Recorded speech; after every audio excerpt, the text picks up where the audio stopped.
भाषण तैयार करने के 3 चरण। तथ्य जुटाना, तथ्य चुनना, तथ्य भाषण के रूप में सेट करना, विषय से संबंधित जानकारी और तथ्य जुटाना। कुछ साल पहले तक किसी विषय से संबंधित जानकारी इकट्ठी करना कष्टप्रद था। या तो पुराने अखबारों को तलाश करना पड़ता था या विषय विशेषज्ञों के चक्कर लगाने पड़ते थे। अब यह काफ़ी सरल है।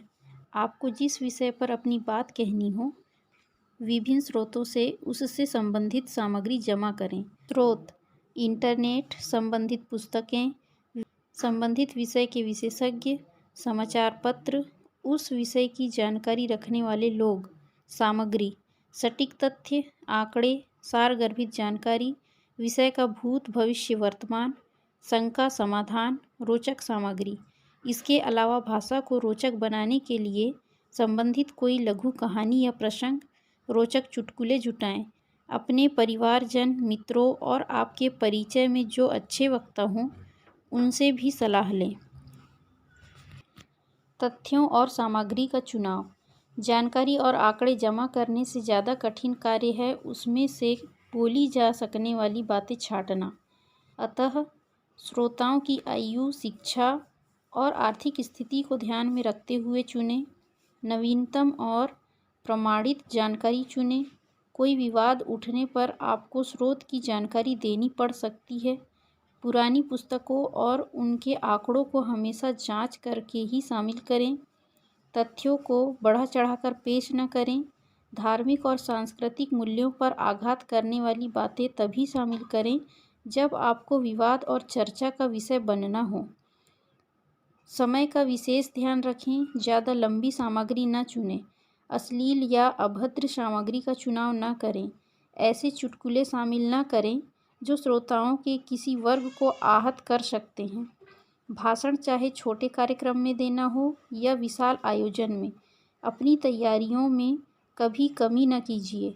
आपके तथ्य और भाषण में बोलने योग्य सामग्री जितनी अच्छी होगी, आपके श्रोता उतने ही प्रसन्न होंगे।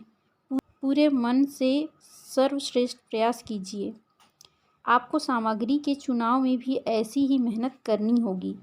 अगर किसी व्यक्ति को सड़क साफ करने का काम दिया जाए तो उसे उसी तरह से सड़कें झाड़नी चाहिए जैसे माइकल एंजेलो तस्वीरें बनाते थे, बीथोवन संगीत रचते थे या शेक्सपियर कविता लिखते थे। आइए भाषण की रचना करें। हर वक्तव्य एक जीवित प्राणी की तरह होता है। उस वक्तव्य के शरीर और हाथ पांव होते हैं। एक मध्य, एक प्रारंभ और एक अंत होता है जो एक दूसरे से जुड़कर उसे संपूर्णता देते हैं।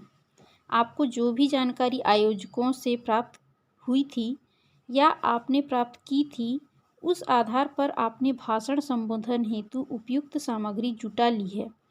बात को रोचक बनाने के लिए लघु कहानी, कविता, कहावत, संस्मरण आपने चुन लिए हैं।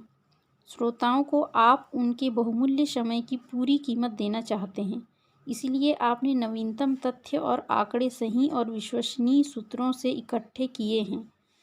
अब प्रश्न उठता है कि इन सबको मिलाकर एक भाषण कैसे लिखें जिससे श्रोताओं का दिल जीता जा सके। इन सबको एक कड़ी में कैसे पिरोएं।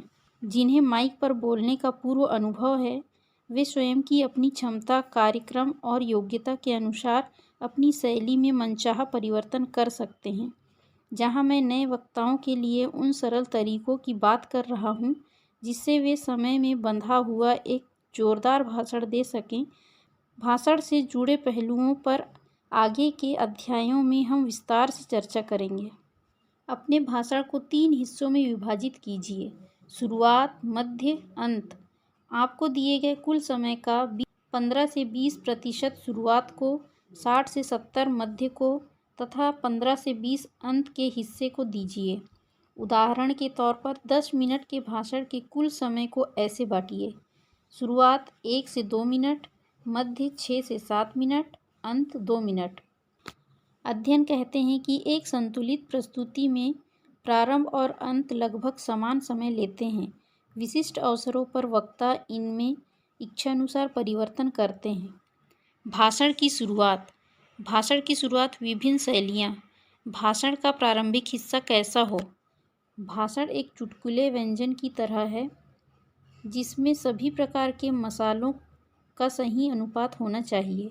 भाषण के प्रारंभिक हिस्से का प्रभावी होना आवश्यक है क्योंकि शुरुआत की कुछ लाइनों से ही श्रोता आपको परखते हैं। यदि आपने धमाकेदार और आत्मविश्वास से भरी शुरुआत कर ली तो समझ लीजिए आपने आधी जंग जीत ली। आपको मंच पर पहुंचकर कोई ऐसी बात कहनी होगी जिससे श्रोता केंद्रित होकर आपकी अगली बात का इंतजार करें। उनका ध्यान आसपास होने वाली हलचल से हटकर आप पर आ जाए। शुरुआत भाषण के लगभग 10 से 20% हिस्से को कहा जाता है। इसे प्रभावी बनाने के लिए आप इनका प्रयोग कर सकते हैं। सनसनीखेज तथ्य, कविता या शायरी, कहावत, अभिवादन, हास्य, लघु कहानी, छंद, श्लोक, स्मरण, प्रशंसा, सहयोगी तकनीकें। भारतीय परिप्रेक्ष्य में शुरुआत की कुछ विधियाँ। स्वागत धन्यवाद शैली। यह एक औपचारिक शुरुआत है। इसमें आयोजकों का आभार, उपस्थित प्रमुख हस्तियों और श्रोताओं का स्वागत करते हुए शुरुआत की जाती है। यदि भाषण हेतु आपके पास समय कम हो तो नामों की लिस्ट एकदम छोटी कर दें। किसी प्रभावी कविता या छंद से शुरुआत। भारतीय परिवेश में यह पद्धति विशिष्ट स्थान रखती है। पारिवारिक समारोह, सांस्कृतिक संध्या, धार्मिक कार्यक्रम, गणमान्य हस्तियों का परिचय जैसे कार्यक्रम हमारे यहाँ कविताओं और शायरी के बिना अधूरे माने जाते हैं। उदाहरण, एक सांस्कृतिक संगीत संध्या। सुर के सभी साधकों को मेरा नमन। आज की सुरमई शाम में मैं आप सभी संगीत प्रेमियों का हृदय से स्वागत करता हूँ। माँ सरस्वती की वंदना करते हुए ये पंक्तियाँ आपके साथ बांटना चाहूँगा। वे स्पर्श ही क्या जिस स्पर्श में अपनों का आभास न हो। वे वादे क्या जिन वादों के निभने का विश्वास न हो। वे सुर ही क्या जिन्हें सुनकर फिर सुनने की प्यास न हो। वे कंठ ही क्या जिन कंठों में माँ सरस्वती का वास न हो। माँ सरस्वती की हम सब पर कृपा बनी रहे। इसी भावना के साथ मैं आज के कार्यक्रम की जानकारी आपको देना चाहूँगा। प्रभावी छंद और शायरी का श्रोता सदैव इंतजार करते हैं। लघु कहानी शैली। लघु और प्रेरणादायी कहानियाँ भाषण के किसी भी हिस्से में उपयोग की जा सकती है। कहानी भाषण के विषय से जुड़ी होनी चाहिए। कहानी का कोई अर्थ होना चाहिए जिसे श्रोता ग्रहण कर सके। कहानी छोटी और सहज होनी चाहिए। जटिल और लंबी कहानियों से सुनने वाले ऊब जाते हैं। किसी एक सटीक तथ्य से शुरुआत। यदि श्रोता अत्यधिक शिक्षित और परिपक्व हो तो यह शैली असरदार होती है। तकनीकी सेमिनार, कंपनी की मीटिंग इत्यादि के सेल्स और प्रचार प्रसार आदि में इसका बृहद उपयोग होता है। उदाहरण, यह उदाहरण मेरे एक प्रशिक्षण कार्यक्रम का है जहां मुझे एक कंपनी में देर से आने वाले कर्मियों को समय का पालन करने हेतु प्रेरणा देनी थी। वहां लगभग सभी कर्मचारी आधा घंटे देर से कार्य शुरू करते थे। भाषण शुरुआत का हिस्सा। प्रिय मित्रों, मैं आप सबको सर्वप्रथम ज़बरदस्त बधाई देना चाहूँगा क्योंकि ऐसे कर्मी और ऐसी कंपनी दोनों ही संसार में बिरले हैं। आप लोग बधाई के पात्र इसलिए हैं क्योंकि आपकी कंपनी गत 8 वर्षों से हर वर्ष आप 1000 कर्मचारियों को 2,43,333 घंटों की तनख्वाह मुफ्त बांटती है। कितने घंटे? 2,43,333 घंटे। और आप सभी कर्मचारी हर माह इसे सौगात के रूप में प्राप्त करते हैं। मैं जानता हूँ यह आंकड़ा आपको अविश्वसनीय लग रहा होगा, लेकिन मैं इसे सिद्ध कर सकता हूँ। यहाँ का हर कर्मचारी लगभग आधा घंटे देर से आता है और लगभग 10 मिनट पहले चला जाता है। यानी हर व्यक्ति 40 मिनट कम काम करता है। 1000 कर्मचारियों के प्रतिदिन के 40 मिनट कंपनी के 2,43,333 घंटे होते हैं। आप सब बिना किसी ग्लानि के इसे घर ले जाते हैं और फिर सुविधा और वेतन को लेकर हड़ताल भी करते हैं। यह तथ्य सामने आते ही सभी कर्मी बुरी तरह चौंक गए। भाषण के अंत में हमने उन्हें सकारात्मक प्रेरणा दी और अगले कुछ ही दिनों में हमें आश्चर्यजनक परिणाम मिले। ध्यान दें, तथ्य एकदम सटीक और सच्चे होने चाहिए। तथ्यों में ज़्यादा उलझाव नहीं होना चाहिए। संस्मरण शैली भाषण में बड़ी बड़ी लच्छेदार बातों से ज़्यादा प्रभाव डालती है। हमारे अपने जीवन से जुड़ी कोई सच्ची घटना। आज भी बुजुर्ग हमें जब अपने संस्मरण सुनाते हैं तो समय का पता ही नहीं चलता। आप अपने साथ, मित्र के साथ, परिवार के साथ या किसी काल्पनिक घटना का भी वर्णन कर सकते हैं। उदाहरण, कॉलेज में पुरानी छात्रों और शिक्षकों का मिलन समारोह। सभी गुरुजनों को मेरा हृदय से प्रणाम और दोस्तों का स्वागत। आज हम सबको एक दूसरे से मिलकर जो खुशी हो रही है उसे बयान करने के लिए शब्द कम पड़ रहे हैं। हमारे निर्माता, हमारे प्रिय गुरुजन यहाँ मौजूद हैं। हमारी तमाम शैतानियों और नादानियों को माफ़ करते हुए आपने विद्या का आशीर्वाद प्रदान किया। हम आपके ऋणी हैं। सन 1987 की बात है। मेरी वार्षिक परीक्षा चल रही थी। आज भी मुझे वह दिन याद है। उस दिन मैं स्कूल पहुंचने की जल्दबाजी में प्रवेश पत्र घर पर ही भूल आया था। स्कूल में उन दिनों नया प्रवेश पत्र तुरंत बनाने की व्यवस्था नहीं थी। परीक्षा कक्ष के अंदर जाकर मुझे याद आया और मैं मन ही मन काँप गया। इतने में उड़न दस्ते वालों का छापा पड़ गया और मुझे तुरंत बाहर निकाल दिया गया। मेरी आंखों में आंसू आ गए, क्योंकि यदि मैं प्रवेश पत्र लाने घर जाता तो कम से कम 1 घंटा लगता और मैं फेल हो जाता। इतने में वहाँ से वर्मा सर निकले। उनकी दयावान नज़र मुझ पर पड़ी। सारी बात समझने के बाद उन्होंने तुरंत प्रबंधन से बात की। काफ़ी बहस के बाद प्राचार्य महोदय ने वर्मा सर को लिखित गारंटी मांगी। अपनी नौकरी को खतरे में डालते हुए उन्होंने वह भी दे दी। मुझे परीक्षा देने की अनुमति मिल गई। उन्होंने देवदूत बनकर मेरे भविष्य की रक्षा की। यदि उस वर्ष मैं फेल हो जाता तो शायद आज यहाँ चिकित्सक के रूप में न होता। ऐसे शिक्षक ईश्वर के रूप में होते हैं। इस घटना ने जीवन के प्रति सोच ही बदल दी। ऐसे स्मरण जाकर दिल की गहराई में छूते हैं और सबको अपने साथ घटी घटनाएं याद आने लगती है।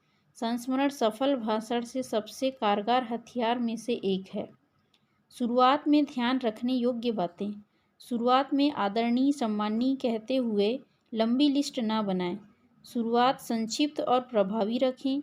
इतनी लंबी न हो कि तथ्यों के लिए वक्त ही न रहे। माफ़ी मांगने से या दीनता से शुरुआत न करें। अपनी व्यस्तता के बारे में बताते हुए बात शुरू न करें। कार्यक्रम की अव्यवस्थाओं के बारे में शुरुआत में बात न करें। श्रोताओं का ध्यान आकर्षित करें। एक सकारात्मक माहौल पैदा करें। श्रोताओं की हिचक हटाकर उन्हें सहज बनाएं। भाषण का मध्य। भाषण की शुरुआत के बाद के हिस्से को मध्य कहते हैं। इसे हम तथ्य केंद्र या डाटा सेंटर भी कह सकते हैं। यह भाषण के ग्लैमर से अलग हटकर उसकी मूल आत्मा है। भाषण के मध्य या बॉडी की रचना करने हेतु 3 कार्य कीजिए। मुख्य बिंदु चुनिए जिन पर आपका भाषण आधारित होगा। मुख्य बिंदु को उप बिंदुओं के माध्यम से समझिए। सहयोगी तकनीकों का चुनाव कीजिए। भाषण के मध्य का एक उदाहरण। विषय: पीने के पानी की विकराल समस्या। इस विषय के मध्य में निम्न जानकारियाँ आएंगी। तथ्य पहला: समस्या के मुख्य कारण क्या हैं? पानी की कमी बढ़ती रही तो क्या होगा?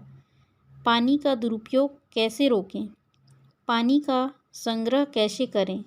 भाषण के मध्य में विषय से संबंधित तथ्य, विषय का भूत, वर्तमान, भविष्य, तुलनात्मक अध्ययन, रिसर्च, आंकड़े, विश्लेषण, निदान आदि रखा जाता है। अधिकांशतः इसी हिस्से में दृश्य श्रव्य तकनीक, फ्लिप चार्ट आदि का उपयोग होता है। मध्य भाषण का 50 से 70% हिस्सा होता है। मध्य लंबा और बोझिल हिस्सा माना जाता है। परंतु चतुर वक्ता इस हिस्से को रोचक बना लेते हैं। नए वक्ता शुरुआत तो धमाकेदार करते हैं, परंतु मध्य में श्रोता उनकी पकड़ से बाहर हो जाते हैं। अतः इसे एक आकर्षक स्वरूप प्रदान करें, आवाज़ में उतार चढ़ाव बनाए रखें, चुटीले अंदाज में अपनी बात कहें, आंकड़ों का प्रस्तुतिकरण सरल और आकर्षक रखें, हाव भाव से श्रोताओं का ध्यान खींचते रहें, दृश्य श्रव्य माध्यम को रंगीन और आकर्षक स्वरूप दें। भाषण का अंत। भाषण एक प्रेम प्रसंग की तरह होता है। इसका आरंभ तो कोई मूर्ख व्यक्ति भी कर सकता है, परंतु सुचारू रूप से उसका अंत करने के लिए पर्याप्त कुशलता की आवश्यकता होती है। भाषण की शुरुआत और मध्य के बारे में आप पिछले अध्याय में पढ़ चुके हैं। आइए भाषण समाप्त करने के तरीकों पर चर्चा करें। क्योंकि किसी भी भाषण का अंत सफलता की कहानी को निश्चित करता है। अंत जितना असरदार होगा, उतने ही लंबे समय तक आपको वह याद रहेगा। अंत आपके पूरे भाषण के लक्ष्य को स्पष्ट करता है। अंत श्रोताओं को यह बताता है कि उन्हें क्या करना है और क्या नहीं। अंत भाषण का वह हिस्सा होता है जिसे श्रोता अपने साथ घर ले जाता है। अंत तीर की नोक की तरह होना चाहिए जो श्रोता के दिल और दिमाग में चुभे, झकझोरे। अंत करने के कुछ स्थापित तरीके: अपीलात्मक अंत, समाधान अंत, भाव व मार्मिक अंत, वादावचन अंत, छंद या कविता से अंत, हास्यपूर्ण अंत।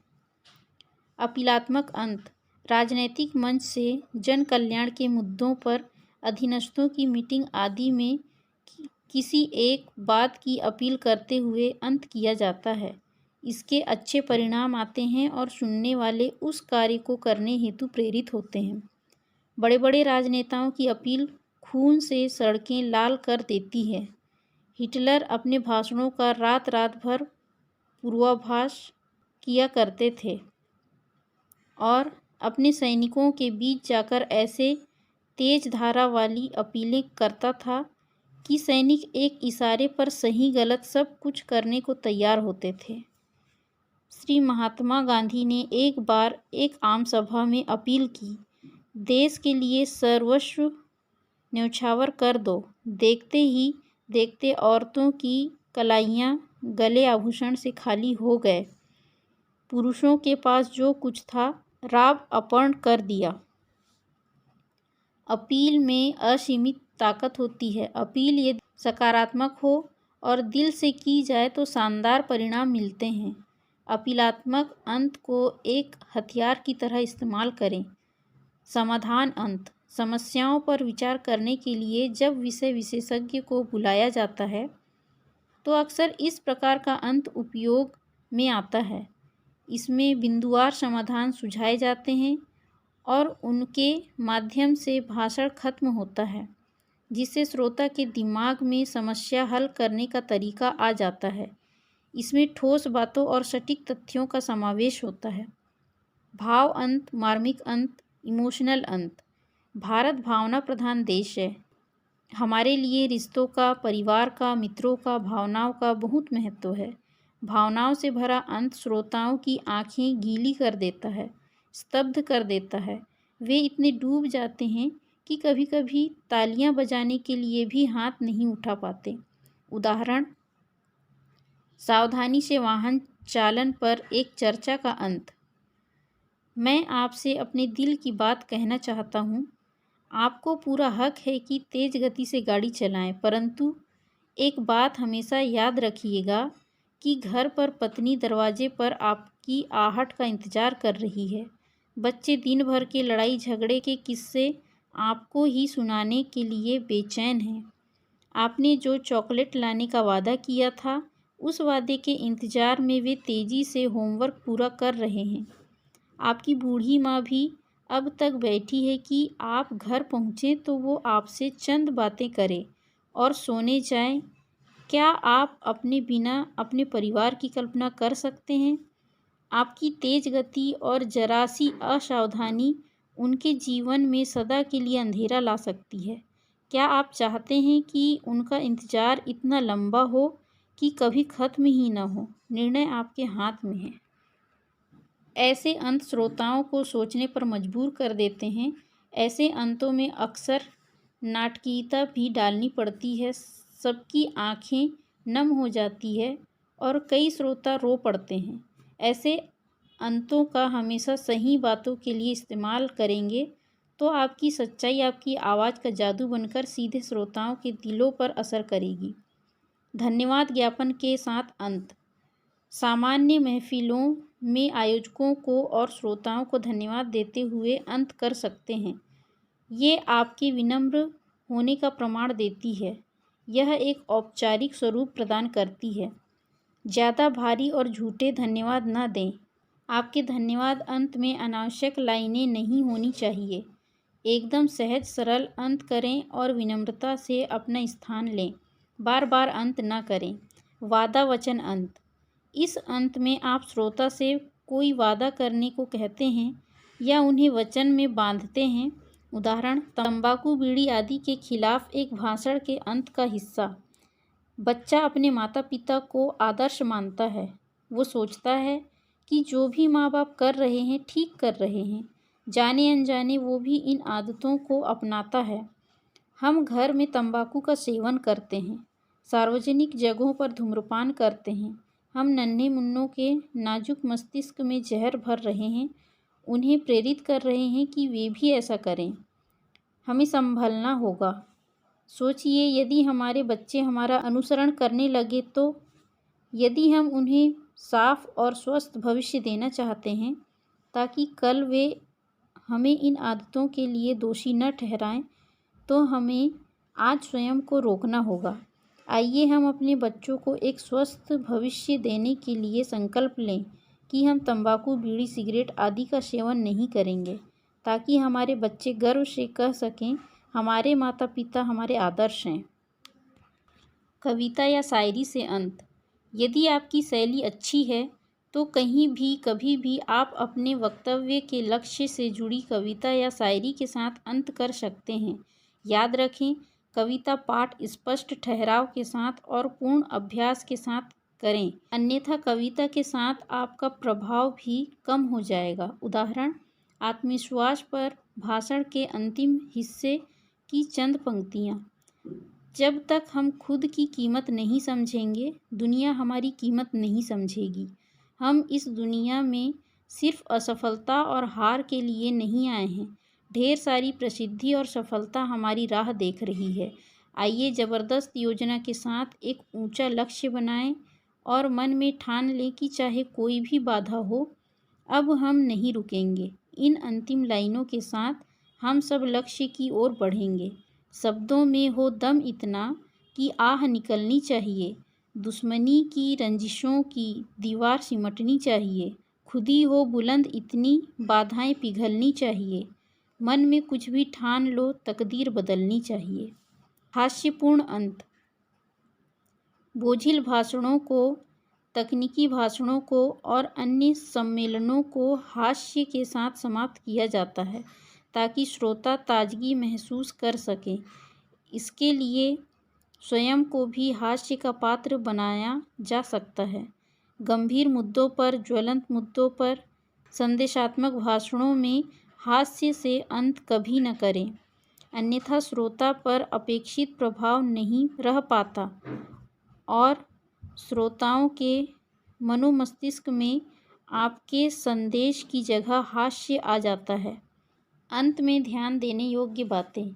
अपनी बातों का सारांश कहें।